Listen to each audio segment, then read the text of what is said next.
عمر فاروق رضی اللہ تعالیٰ عنہ کے بارے میں امام ابن جوزی نے لکھا ہے کہ رات کو نا گھر کے اندر بیٹھے بیٹھے اچانک رو پڑے حضرت عمر. 62 سال عمر ہے, خلافت کے آخری ایام چل رہے ہیں, تو رو پڑے ایسے ہی گھر میں بلا وجہ ہی. آپ کی اہلیہ نے, زوجہ نے بیٹے کو اٹھایا, فرمایا پتہ کرو تمہارے باپ کو کیا مسئلہ ہے, کہیں کوئی تکلیف تو نہیں, درد تو نہیں, صاحبزادے آئے. ابا جی کیا بات ہے؟ فرمایا اماں کو بلاؤ. سب لوگ جمع ہو گئے تو جناب عمر فاروق رضی اللہ تعالیٰ عنہ فرمانے لگے کہ بیٹھو میرے ارد گرد. سب بیٹھ گئے تو فرمانے لگے آج جب میں مسجد سے نکلا تھا تو میرے نبی پاک کے سچے صحابہ, سچے رسول کے سچے صحابہ, حضور کے سچے غلام یہ کہہ رہے تھے کہ عمر بڑا ہی اچھا ہے, عدل والا ہے, انصاف والا ہے. تو ابا جی اس میں رونے والی کیا بات ہے؟ تو فرمانے لگے ڈر یہ لگتا ہے کہ باہر تو میں اچھا تھا, کہیں گھر میں تو نہیں کوتاہیاں کرتا رہا. میری بات پہ توجہ کرنا. کہیں گھر میں آپ باتیں سن لیں تو شاید جتنی میں کرتا ہوں دوسرا کاری کوئی نہ سکے, لیکن جب عمل کے راستے پہ ہم نکلتے ہیں تو وہ مسدود ہے, وہ بند ہے. عمل کس نے کرنا ہے؟ آپ کوئی آیت پڑھیں تو یہاں غلطی نکالنے والے 20 لوگ مل جائیں گے, 20 لوگ, لیکن اس آیت پہ عمل کرنے والے کتنے ملیں گے؟ تو حضرت عمر فاروق رو رہے تھے, کہنے لگے کہیں تمہارے حقوق تو نہیں پامال کرتا رہا. تو آپ کی اہلیہ نے جب سنا تو وہ کہنے لگی عمر مجھے تو بڑا پرانا شکوہ ہے, آپ کا جاہ و جلال اتنا تھا میں بات نہیں کر سکی. عمر تم نے سارا دن مسجد میں گزار دیا اور ساری رات نقاب اوڑھ کے مدینے کی گلیوں میں گزار دی, میں تو زندگی کی کوئی خوشی دیکھ ہی نہیں سکی. چاہ تو میرے اندر بھی تھے نا کہ میرا شوہر کچھ گھڑیاں بیٹھتا, کہیں مجھے لے کے جاتا, تو میں تو کچھ نہیں دیکھا, مجھے بڑا شکوہ ہے. تو حضرت عمر کہنے لگے چل اللہ کی رضا کے لیے معاف کر دے. بھئی معافی بیوی سے نہیں مانگی جا رہی, معافی اپنی غلطی کی مانگی جا رہی. یہ سمجھ لیں, بیوی کے لیے تو خاوند کا بہت بڑا مقام ہے نا, لیکن یہاں غلطی کس بات کی ہے؟ اپنی کمزوری پر غلطی کا اعتراف کر کے معذرت کا سوال کیا جا رہا ہے. تو حضرت عمر کہنے لگے معاف کر دے. تو اہلیہ کہنے لگی میں نہیں معاف کرتی, میری شرط پوری کریں. فرمایا وہ کیا؟ فرمانے لگی قیامت میں جب اللہ آپ کے لیے جنت کا حکم دے گا تو آپ میری سفارش کریں گے اللہ کی بارگاہ میں؟ سفارش کریں گے کہ یا اللہ مجھے کپڑے دھو کے دیتی تھی, میری عزت کی حفاظت کرتی تھی, میرے بستر کو پاک رکھتی تھی, کہیں گے؟ تو حضرت عمر فرمانے لگے تیرے ساتھ وعدہ رہا, رب نے اگر عمر کو اپنے فضل, اپنے کرم اور اپنے محبوب کے صدقے جنت دی تو عمر تیرے بغیر جنت میں نہیں جائے گا. عمل کا رستہ, عمل کا رستہ. دیکھیں نا, 2 دفعہ استاد بات کرتا ہے, 2 دفعہ,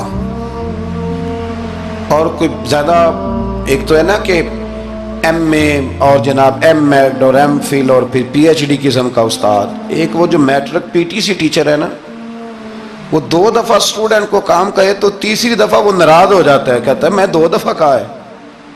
بچے کو آپ 2 دفعہ کہتے ہیں اور اگر تیسری دفعہ کہنا پڑے تو غصہ آتا ہے نہیں آتا؟ بھئی تو نے اتنی دفعہ کہا, تو سمجھ نہیں رہا بات کو.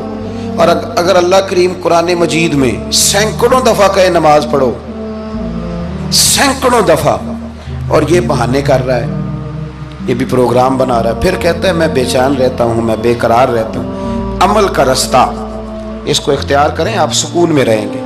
بد عمل آدمی اور بے عمل آدمی یہ ہمیشہ پریشان رہتے ہیں, ہمیشہ. عمل کریں, توبہ کریں تو پھر بدل جائیں, پھر تبدیلی آئے. اور یہ کوئی مشکل کام نہیں, جو بدلنے والے تھے وہ بدل گئے. بڑا کچھ کرتے تھے پر پھر وہ لوگ بدل گئے. حضرت فضالہ رضی اللہ تعالیٰ عنہ کہتے ہیں کہ میں بڑا دلدادہ تھا عورتوں کا, اور میرا ماحول یہ تھا کہ میں قتل بھی کر لیتا تھا معاذ اللہ, چوری بھی کر لیتا تھا, اور رات میری طبیعت تھی معاذ اللہ نئی سے نئی عورت کے پاس جانا. کہتے ہیں ابو جہل نے اعلان کیا کہ جو نبی پاک علیہ السلام کا سر اقدس معاذ اللہ کاٹ کے لائے گا, نقل کفر کفر نہ باشد, 100 سرخ اونٹ انعام ملے گا. تو میں نے ارادہ کر لیا کہ میں بہت سارا انعام حاصل کروں گا. قرآن مجید میں نا اللہ فرماتا ہے کہ بہت سارے لوگ ایسے ہیں جنہیں اگر میں رزق میں کشادگی دے دوں, زیادہ پیسے دے دوں, فرمایا باغی ہو جائیں, وہ سرکش ہو جائیں. یہ بہت سارے لوگوں کو جو اللہ تبارک و تعالیٰ اعتدال میں رکھتا ہے تو یہ ان کے لیے بہتر ہے. ہر بندہ دولت کے ہوتے ہوئے نیک ہو سکتا تو یہ اللہ اگر رکھتا ہے نا اعتدال میں تو شکر کرے اللہ کا، ورنہ تو لوگ عیاشیاں کریں، پتہ نہیں کیا کچھ کر گزرے۔ تو حضرت فضالہ کہتے ہیں کہ میں نے خنجر تیار کیا اور میں نے بغل میں اس کو چھپایا، اوپر میں نے چادر اوڑھ لی۔ اب مجھے پتا تھا ظہر کی نماز کے بعد نبی پاک صلی اللہ علیہ وسلم طواف کعبہ کے لیے، بیت اللہ شریف کے طواف کے لیے جاتے ہیں۔ کہتے ہیں میں بھی اس طرف بڑھا، رستے میں نا وہ خاتون جس کے گھر میں نے رات آنا تھا، میں نے دروازے پہ دستک دی، میں نے کہا کہ تیار رہنا، تیار رہنا، آج میں بڑے پیسے لے کے آؤں گا۔ اسے میں نے یہ کہا اور پھر میں چلا گیا بیت اللہ شریف کا طواف کرنے۔ کہتے ہیں اللہ کے محبوب بھی طواف کر رہے تھے تو میں نے بھی طواف شروع کر دیا۔ ارادہ یہ تھا کہ جہاں نبی پاک علیہ السلام میرے قریب سے گزریں گے تو موقع پا کر میں حضور کے جسم اقدس پر خنجر کھونپ دوں گا اور معاذ اللہ شہید کر دوں گا۔ کہتے ہیں حضور ایک دفعہ بھی میرے پاس سے گزرے تو میں ہمت نہ کر سکا، دوسری دفعہ بھی پاس سے گزرے تو میں ہمت نہ کر سکا، تیسری دفعہ بھی گزرے تو میں ہمت، نبی کریم صلی اللہ علیہ وسلم 2-3 دفعہ گزرے تو فرماتے ہیں کہ مجھے موقع نہ ملا، اس لیے کہ حضور فرماتے ہیں اللہ نے روب کے ساتھ میری مدد فرمائی، دشمن پر میرا روب طاری ہو جاتا ہے۔ فرماتے ہیں جب چکر پورے ہو گئے تو محبوب کریم نہ چھٹے چکر پہ فرمانے لگے فضالہ چکر ایک رہ گیا ہے، بے خبر ہو جو غلاموں سے وہ آقا کیا ہے، ایک پھیرا رہ گیا ہے۔ کہتے طواف مکمل ہو گیا تو محبوب میرے قریب آئے، فرمایا وہ کام کرتے کیوں نہیں جس کے لیے آئے تھے؟ میں نے عرض کی یا رسول اللہ کون سا کام، کیسا کام؟ اندر تو چور تھا نا، بانج فقیروں کسے نہیں ماریا اے ہوئی چور اندر دا، اندر چور تھا نا۔ کہتے ہیں حضور نے مجھے کندھے سے پکڑ کے ہلایا، فرمایا کرتے کیوں نہیں؟ جب حضور نے ہلایا تو وہ خنجر بھی پیروں میں گرا اور میں بھی رسول اللہ کے پیروں میں گر گیا۔ میں نے کہا حضور مجھے کلمہ پڑھا دیں۔ کہتے ہیں حضور نے پہلے میرے دل پہ دست مبارک پھیرا، پھر میرے نبی نے مجھے کلمہ پڑھا دیا۔ اب نا مرید ہونے والا کہتا ہے کہ جی آہستہ آہستہ میں ٹھیک ہو جاؤں گا۔ اب وہ آہستہ آہستہ کا کیا ترجمہ ہے یہ بالکل سمجھ نہیں آتی۔ بھئی کسی بندے سے 5 لاکھ روپیہ لینا ہے تو اس سے وہ کہتا ہے جی میں آہستہ آہستہ دوں گا، 500 روپیہ دے دیا کروں گا روز کا، تو کہتے ہیں میری رقم خراب ہوتی ہے، پورے دو۔ اور نیکی کی بات جب آتی ہے تو کہتے ہیں حضرت صاحب دین اتنا سخت نہیں ہے، میں آہستہ آہستہ ٹھیک ہو جاؤں گا۔ اب میں مغربی شاب پڑھنی شروع کر دیا میں نے، اب میں تسبیح لے لی ہے، کل میں نے بھی آہستہ آہستہ میں ٹھیک ہو جاؤں۔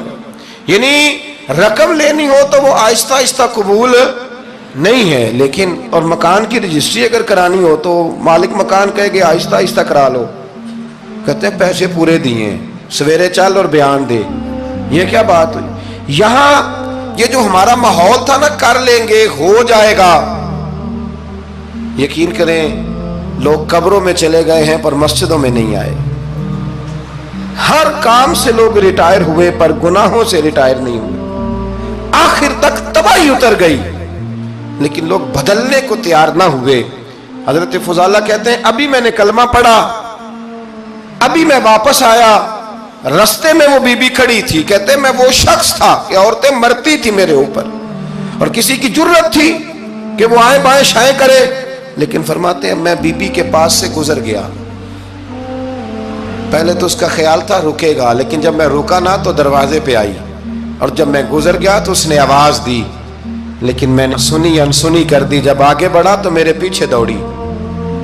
فرماتے ہیں مجھے پکڑ کے کہنے لگی فضالہ تجھے کیا ہوا، تو وہی نہیں جو یہاں سے گیا تھا؟ آپ فرماتے ہیں میں کبھی نہیں رویا تھا، میں کبھی نہیں رویا تھا، اور جب کہا نا تو وہی نہیں، کہتے میں نے سر اٹھایا تو میری آنکھوں میں آنسو تھے، میں نے کہا میں جو گیا تھا وہ نہیں ہوں، اب تو میں محمد عربی کا غلام بن گیا، اب میں وہ نہیں ہوں، اب نہیں ہو سکتا کہ کوئی میری نظر میلی ہو جائے، یہ کیسے ممکن ہے؟ اب نا اسلام کی تعریف ہم نے یہ کی ہے کہ خبردار کوئی ہمارے قریب نہ آئے، ہم کسی کو بات نہیں کرنے دیتے کہ ہم مسلمان ہیں، ہم بات نہیں کرنے دیتے۔ پتہ کیا بات ہے، ایک میری یہ تقریر ہوتی ہے ممبر پہ اور ایک میرا عمل ہوتا ہے جب میں سفر کرتا ہوں، جب میں گاڑی میں بیٹھتا ہوں، جب میں دوستوں سے ملتا ہوں، جب ان دونوں باتوں میں تضاد آتا ہے نا، تضاد، تو لوگ تقریر کو جذبات نہیں کہتے، ایک فن بن جاتی ہے تقریر۔ آپ کو پتہ ہے نا واعظین نعت خواں کہتے ہیں میں نے محفل لوٹ لی، پھر لوگ شمار کرتے ہیں کتنے لوگوں نے سبحان اللہ کہی، پھر لوگ شمار کرتے ہیں کہ آج 5 بندے روئے بھی تھے جب میں تقریر کر رہا تھا۔ تو پھر یہ فن ہے، یہ جذبات کا اظہار۔ سمجھ لیں بات کو کہ عمل جب آپ نہیں نہ کرتے عمل، تو آپ خود بڑے بے چین رہتے ہیں کہ یار یہ میں کیا کر رہا ہوں، یہ کون سا گورکھ دھندا ہے کہ میرا عمل صفر ہوتا جا رہا ہے۔ ہمارے ایک استاد تھے تو وہ فرمایا کرتے تھے کہ اگر پڑھے لکھے آدمی کو تم بے عمل دیکھو تو اس سے دور ہٹ جایا کرو، ورنہ تمہیں بھی بے عمل کر دے گا۔ میں نے ان سے عرض کی، میں نے کہا حضور یہ کیا ہے؟ تو فرمانے لگے اپنے حضرت صاحب سے پوچھنا، وضاحت کریں گے۔ میں نے حضرت صاحب سے کہا جی عجیب بات کر دی ہے، علم والے بندے کے پاس بیٹھ کے تو علم آتا ہے۔ تو وہ فرما رہے تھے کہ علم والے بندے کے پاس اگر وہ بے عمل ہو تو بالکل نہ بیٹھنا۔ تو حضرت صاحب فرمانے لگے انہوں نے صحیح کہا ہے۔ اب بات بہت بڑی ہے، پتہ نہیں آپ کی سمجھ میں آتی ہے نہیں آتی، بہرحال کر دیتا ہوں۔ پڑھا لکھا بندہ اگر بے عمل ہو تو اس کے پاس، تو میں نے کہا حضور کیوں؟ فرمانے لگے اس لیے کہ وہ اپنی بے عملی پر بھی دلائل دے گا۔